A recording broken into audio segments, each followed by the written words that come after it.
الحمد لله نحمده ونصلي على رسوله الكريم اما بعد فاعوذ بالله من الشيطان الرجيم بسم الله الرحمن الرحيم والذين هم لأماناتهم وعهدهم راعون والذين هم بشهاداتهم قائمون والذين هم على صلاتهم يحافظون أولئك في جنات مكرمون۔ سورہ معارج کی آیات ہیں۔ اللہ تعالیٰ نے اہل ایمان کی صفات بیان کی ہیں۔ نماز سے اللہ نے شروع کیا کہ نماز قائم کرتے ہیں، اور آگے فرمایا اپنی امانتوں اور معاہدوں کی پابندی کرتے ہیں۔ امانت کا مطلب امین کہتے ہیں قابل ٹرسٹ آدمی، قابل اعتماد آدمی، جس پہ آپ ٹرسٹ کر سکتے ہیں، اس کو عربی میں امین کہا جاتا ہے۔ یہی وجہ ہے کہ ایک شرعی مسئلہ ہے کہ اگر آپ نے کسی کے پاس امانت رکھوائی اور کسی نے چوری کر لی، کوئی قدرتی حادثے سے وہ ضائع ہو گئی، تو شریعت میں اس کے ذمے آپ کو لوٹانا لازم نہیں ہے۔ وہ یہ کہہ سکتا ہے بھائی میں نے حفاظت کی تھی لیکن چوری ہو گئی، گم ہو گئی، اگر اس نے کوتاہی نہ کی ہو۔ اب اس کی دلیل کیا ہے بھائی اس کے ذمہ لازم کیوں نہیں ہے؟ اس لیے کہ وہ امین ہے، آپ نے اس پہ ٹرسٹ کیا تھا۔ تو اب اگر وہ کہہ رہا ہے کہ چوری ہو گئی، ڈاکو چھین کے لے گئے، تو آپ نے جب امانت اس کے پاس رکھوائی تھی تو آپ نے خود اس کو سرٹیفکیٹ دے دیا تھا کہ میں اس پہ ٹرسٹ کرتا ہوں۔ تو اب اس کے اس بیان پہ بھی آپ کو ٹرسٹ کرنا پڑے گا۔ وہ اگر کہہ رہا ہے کہ چوری ہو گئی، وہ اگر کہہ رہا ہے ڈاکو نے لوٹ لی، وہ اگر کہہ رہا ہے آگ لگ گئی، تو اب آپ کو اس پہ ٹرسٹ کرنا پڑے گا اور اس کے ذمہ لوٹانا لازم نہیں ہے۔ ہاں آپ کے پاس گواہ ہیں، دلیل ہے جس سے پتہ چل رہا ہے کہ یہ جھوٹ بول رہا ہے، تو ایک الگ بات ہے، لیکن یہ دلیل پیش کرنا آپ کے ذمہ ہوگا، اس کے ذمہ دلیل پیش کرنا نہیں ہے۔ وجہ کیا ہے؟ اس لیے کہ وہ امین ہے۔ امین امانت یعنی قابل ٹرسٹ ہے، قابل اعتماد ہے۔ کمیٹیاں ڈالتے ہیں نا لوگ، تو جن کے پاس کمیٹیاں ڈالتے ہیں وہ کہتے ہیں وہ چور لے گیا، فلانا لے گیا، تو آپ بس گئے، ختم، کیونکہ آپ نے امانت کے طور پہ رکھے تھے نا اس کو۔ تو اللہ فرماتے ہیں یہ لوگ اپنی امانتوں کی رعایت کرتے ہیں، معاہدوں کی، اور وعہدہم راعون، ایگریمنٹ کو بھی پورا کرتے ہیں، رعایت کرتے ہیں۔ یہ دو چیزیں جس میں پائی جائیں نا، دو چیزیں، ان کو کہا جاتا ہے کیریکٹر والا انسان، کردار اچھا ہے، ایک نمبر آدمی ہے۔ اور اسی کیریکٹر کی آج ہماری سوسائٹی میں بہت زیادہ کمی ہے۔ معاہدوں کی خلاف ورزی، معاہدے توڑنا، بات بیان دے کے مکر جانا۔ میں نے واقعہ سنایا تھا نا، جب یہ انڈیا پاکستان کی جنگ کے ماحول بن رہا تھا، ایک تاجر مجھ سے ملے، انہوں نے کہا کہ میرے پیسے لوگوں کے پاس پھنس گئے ہیں، جس نے بھی کمٹمنٹ کی تھی فلاں تاریخ کو میں پیسے دے دوں گا، تو وہ جب اس سے فون کرو تو وہ کہتا ہے بھائی جنگ ہو رہی ہے، ابھی کیسے پیسے دے دوں تمہارے۔ یعنی ہر شخص نے اس خوف سے دوسرے کے پیسے روک لیے کہ جنگ کے نتیجے میں کہیں کرائسس میں نہ آ جائیں، دوسرے کو کرائسس میں ڈال رہے ہیں۔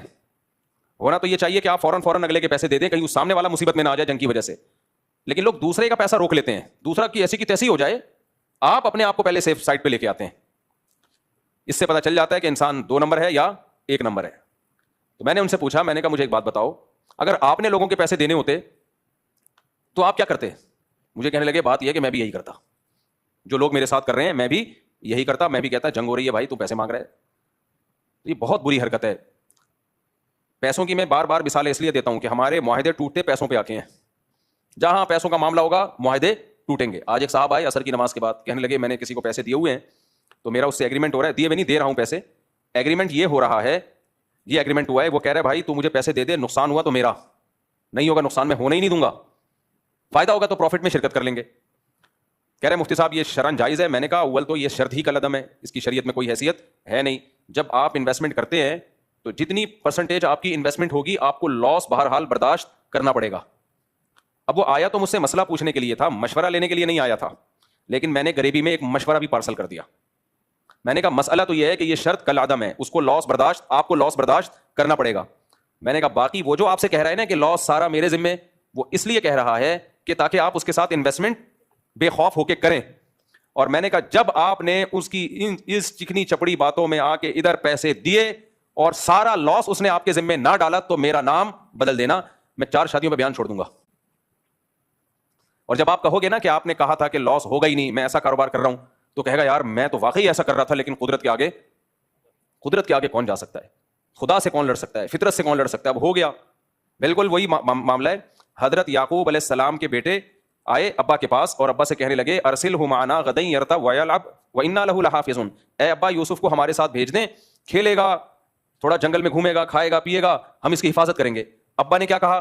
انی لیحزننی ان تذهبوا به واخاف ان یاکلہ الذئب وانتم عنہ غافلون، بھائی مجھے ڈر ہے کہ بھیڑیا نہ کھا جائے۔